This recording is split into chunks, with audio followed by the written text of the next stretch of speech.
கர்த்தருக்கு மிகவும் பிரியமான தேவ ஜனங்களே, இந்த ஞாயிறு விருந்திற்காக இயேசு கிறிஸ்துவின் நாமத்தில் உங்களை அன்புடன் அழைக்கிறோம். முதலாவதாக தேவனுடைய வார்த்தையை பகிர்ந்து கொள்ளும் இந்த ஊழியத்தை யூடியூப் மூலமாக கர்த்தர் எனக்கு கொடுத்ததற்காக கோடான கோடி ஸ்தோத்திரங்களை சொல்லிக்கிறேங்க. இரண்டாவதாக ஒவ்வொரு சப்ஸ்கிரைபருக்கும் இயேசுவின் நாமத்தில் நன்றிகளை சொல்லி கொடுத்துக்கிறேன். இன்று யாருக்கோ இந்த வசனம் பிரயோஜனமாய் இருந்ததே என்ற உற்சாகம் மேலும் தடைகளை நீக்கி இந்த ஊழியத்தை செய்ய எனக்கு உதவியா இருக்குதுங்க. அடுத்தது ஒவ்வொரு சப்ஸ்கிரைபரும் இந்த ஊழியத்தில் இணையும் போது தேவரீர் அந்த குடும்பத்தை என்று ஆசீர்வதியும்னு சொல்லி ஜெபிப்பதும் உண்டு. அநேகர் பயனடையத்தக்கதாக நீங்களும் மற்றவங்களுக்கு தயவு செய்து ஷேர் பண்ணுங்க. தேவ வார்த்தைக்கு நேரா போலாங்க. எல்லாராலும் கைவிடப்பட்டு எல்லாவற்றையும் இழந்து தனிமையில் இருக்கிறேனே என்று சொல்லி பயந்து போய் இருக்கிறீங்களா? இன்று கர்த்தர் உங்களுக்கு சொல்லுவது 2 சாமுவேல் 9:7. நீ பயப்படாதே, உன் தகப்பனாகிய யோனத்தான் நிமித்தம் நான் நிச்சயமாய் உனக்கு தயவு செய்து உன் தகப்பனாகிய சவுலின் நிலங்களை எல்லாம் உனக்கு திரும்ப கொடுப்பேன். நீ என் பந்தியில் நித்தம் அப்பம் புசிப்பாய். ஒரே நாளில் யோபு எல்லாவற்றையும் இழந்தாலும் அவரை திட்டவாத நண்பர்களும் மனைவிகளும் அவரோடு கூட இருந்தார்கள். ஆனால் மேவி பொசேத்தோ சிறு பிள்ளை ஒரே நாளில் தகப்பன், சகோதரன், குடும்பம், சொத்துக்கள் எல்லாவற்றையும் இழந்து தன் தகப்பனின் வேலைக்காரர்களை சார்ந்து வாழும் ஒரு சிறுமைப்பட்ட வாழ்க்கைக்குள் வந்து அதிகமாய் சூழ்நிலை கண்டு பயந்து கொண்டிருந்தார். அப்பொழுது யோனத்தானுக்கு கொடுத்த வார்த்தை நிமித்தமாக தாவீது இவரை தேடுகிறார். தேடினது மட்டுமல்லாமல் உன் தகப்பன் நிமித்தமாக நிச்சயமாய் உனக்கு தயவு செய்வேன், உன் தகப்பன் நிலங்களை எல்லாம் திரும்ப தருவேன், என்னோடு கூட தினம் தினம் நீ பந்தி இருப்பாய் என்று சொல்லி நிச்சயமான ஒரு வாக்கை செய்கிறாருங்க. இந்த வார்த்தையில 5 விதமான வாக்குகளை தாவீது கொடுக்கிறார். 1, நீ பயப்படாதன்னு சொல்றாரு. 2வது, உன் தகப்பன் யோனத்தான் நிமித்தமாக சொல்றாரு. 3வதாக, நான் நிச்சயமாய் உனக்கு தயவு செய்து. 4வதாக, நீ இழந்த எல்லாவற்றையும் நிலங்களை, சொத்துக்களை எல்லாம் திரும்ப தருகிறேன். 5வதாக, டெய்லி என்னோட டேபிள்ல நீ சாப்பிடுவேன்னு சொல்றாருங்க. மேவி போசேத்துக்கு யோனத்தான் நிமித்தமாக தாவீது தயவு செய்தது போல நம்மோடு கூட உடன்படிக்கை செய்த இயேசு கிறிஸ்துவின் நிமித்தமாக பிதாவானவரும் இந்த நிச்சயமான தயவுகளை நமக்கு செய்கிறாருங்க.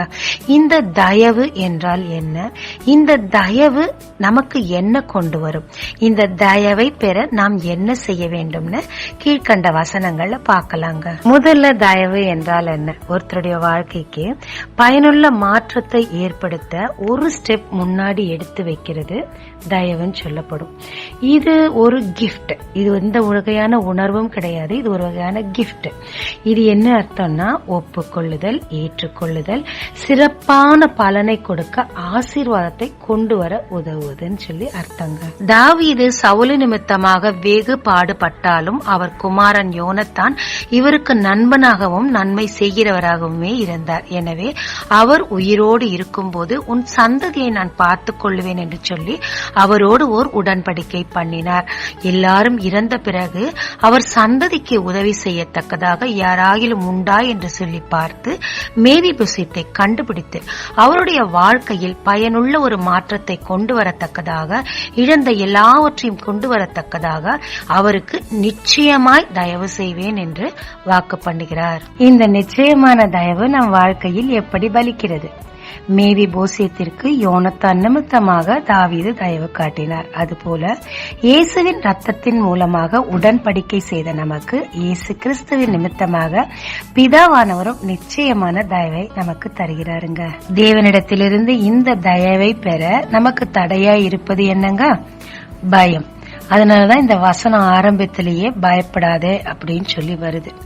வேதத்துல ஏசாயா 41:10 பயப்படாத, நான் உனக்கு துணை நிற்கிறேன்னு கர்த்தர் சொல்றாரு. தேவன் நமக்கு துணையா இருக்கும் போதே நமக்கு பயம் வருதுன்னா அது நம்முடைய ஆழமான அவிவிசுவாசத்தை குறிக்குதுங்க. விசுவாசம் இல்லாம தேவனை யாரும் தரிசிக்க முடியாது. தீமோத்தேயு 1:7 என்ன சொல்லிருக்குன்னா, நமக்கு கர்த்தர் பயமுள்ள ஆவிய தரவே இல்லைன்னு சொல்லிருக்கு. பயம் பூரண அன்பை புறம்பே தள்ளும்னு வேதம் சொல்லி இருக்குதுங்க. ஏசாயா 43:1 பயப்படாத, நான் உன்னை மீட்டுக் கொண்டேன்னு சொல்றார். தேவன் நமக்கு துணையா இருந்து நம்மை மீட்டு கொண்டு பயத்தின் ஆவியை கொடுக்காத பட்சத்தில் அந்த பயத்தின் ஆவி நமக்குள் எப்படி வந்தது? சாத்தானால வந்துச்சு. அவனை நம்ம அலோவ் பண்றனால வந்துச்சு.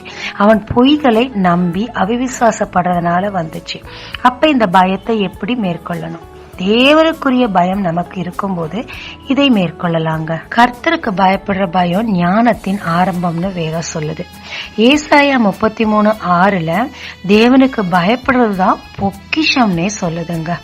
அதனால தேவனுக்கு நாம் அதிகமாய் பயப்பட்டு அவரில் முழுமையாய் அன்பு கூறும்போது, அவர் வார்த்தைகளை அப்படியே விசுவாசிக்கும் போது ஆட்டோமேட்டிக்கா நமக்குள்ள இருக்கிற பயம் போகும், அவிசுவாசம் போகும். தேவனுடைய தயவை ஈஸியா பெற்றுக்கொள்ளலாங்க. அடுத்ததாக, நீ இழந்த சகல உன் தகப்பனின் சொத்துக்களையும் நான் உனக்கு திரும்பி தருகிறேன் தாவீது சொல்லுகிறார். தாவீது ஒரு மனுஷன் தான். தன் நண்பனோடு செய்த உடன்படிக்கைக்காக இவ்வளவு வைராகியமா தேடி கண்டுபிடிச்சு தராருங்க. ஆனா வேதத்துல லூக்கா 19:10 மனுஷகுமாரன் இழந்ததை தேடவும் ரட்சிக்கவுமே வந்தார்னு சொல்லியிருக்குங்க. 99 ஆடு இருந்தாலும் ஒரே ஒரு ஆட்டை தேடி அலைகிற நம் தேவன். நீங்க தேவனுக்காக எதையெல்லாம் இந்த உலகத்துல இழந்தீங்களோ இம்மையிலும் மறுமையிலும் நூறத்தனையாய் பெற்றுக் கொள்வீர்கள்னு வேதம் சொல்லுதுங்க.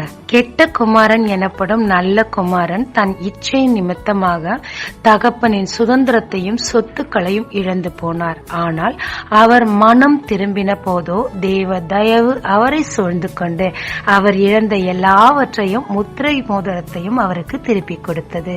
2 ராஜாக்கள் 8:6 எலியாவுக்கு உதவிய அந்த ஸ்திரீயை பார்த்து எலியா, பஞ்சம் வரப்போது, பஞ்சம் முடிகிற வரைக்கும் வேற எங்கேயாவது போயிடுன்றார்.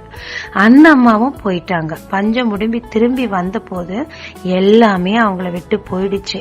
சரி, ராஜா கிட்ட முறையிடலாமேன்னு சொல்லி போகும்போது தேவ தயவு கிரியை செய்தது. எலியாவுக்கு அந்த அம்மா செய்த உதவிய கர்த்தர் மறக்காம இந்த இடத்துல அவங்களுக்கு தயவு செய்கிறார். எலியாவின் சீஷன் ராஜாவின் இடத்தில் இருந்தார்.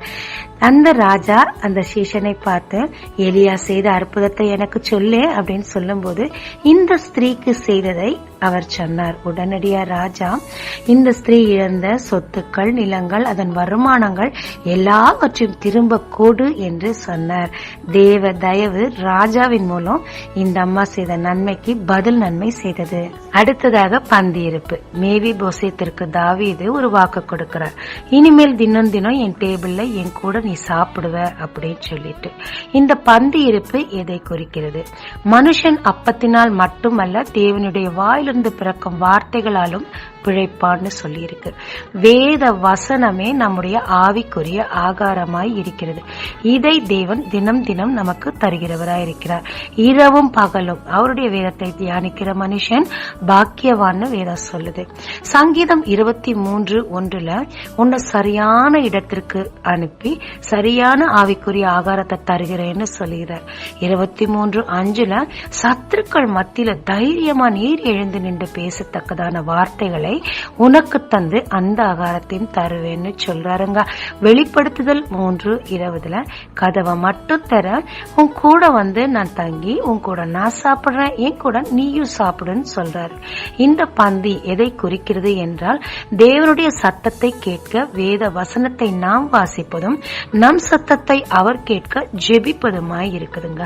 தேவனோடு ஒரு நெருங்கிய உறவில் தினம் தினம் இருக்கும் ஒரு ஸ்லாக்கியத்தை அவர் தயவு நமக்கு கொண்டு வந்து சேர்க்குதுங்க. வேதத்துல சிலர் இந்த தயவை பெற்றவங்க, அதனால அவங்க பெற்றுக்கொண்ட காரியங்கள். ஆதியாகமம் 39:21 யோசேப்பு எவ்வளவு பிரச்சனை வந்தாலும் கர்த்தருக்காக நின்றபடியினால் தேவன் அவனோடு கூட இருந்தார்.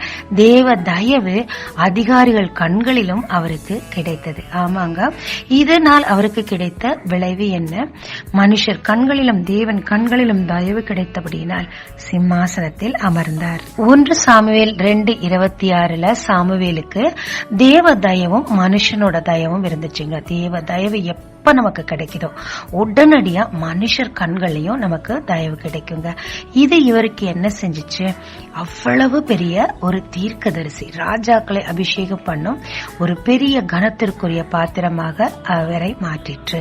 லூக்கா 2:52 இயேசு கிறிஸ்துவும் தேவனுடைய தயவிலும் மனுஷனுடைய தயவிலுமே வாழ்ந்தார். அதனாலதான் இன்று வரை அவர் தேவகுமாரனாக வலது பரிசத்தில் ஆண்டவரோடு உட்கார்ந்திருக்கிறார். எஸ்தர் அடிமை பெண், ஆனாலும் தேவனுடைய தயவும் மனுஷனுடைய தயவும் அவளுக்கு இருந்தபடியினால் ராஜாத்தியாய் உட்கார்ந்திருந்தாள். அதற்கு இவள்கிட்ட இருந்த குவாலிட்டி அதிகப்படியான கீழ்ப்படுதலுங்க.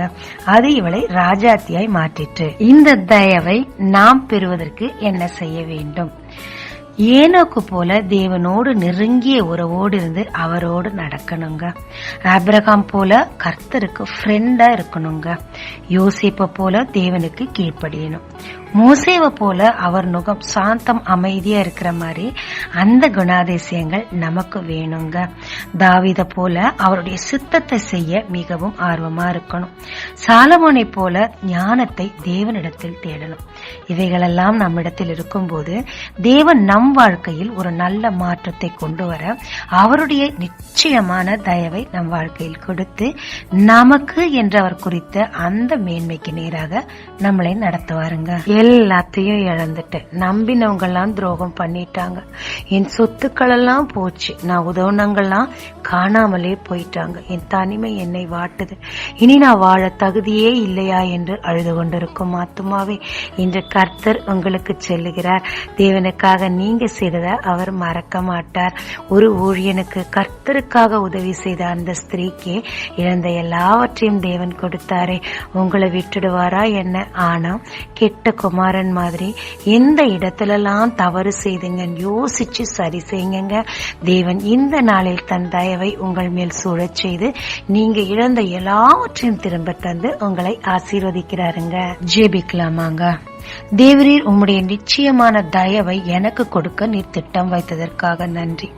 இதோ எனக்கு முன்னோடியாக அநேக பரிசுத்தவான்கள் வாழ்ந்த வாழ்க்கை, எப்படி இந்த தயவை நான் பெறுவது, தடை எப்படி நீக்குவது என்று நீர் எனக்கு சொல்லிக் கொடுத்ததற்காக நன்றி. இதை என்னுடைய வாழ்க்கையில் சரியாய் நான் அப்ளை பண்ணி உம்முடைய தயவை பெற்றுக்கொண்டு நீர் எனக்கு குறித்ததை அடைய கிருபை தாரும். இயேசு மூலம் பிதாவே, ஆமென். இயேசு கிறிஸ்துவின் நாமத்தில் இந்த நாளில் உங்களை ஆசீர்வதிக்கும் ஜீசஸ் விஷன்.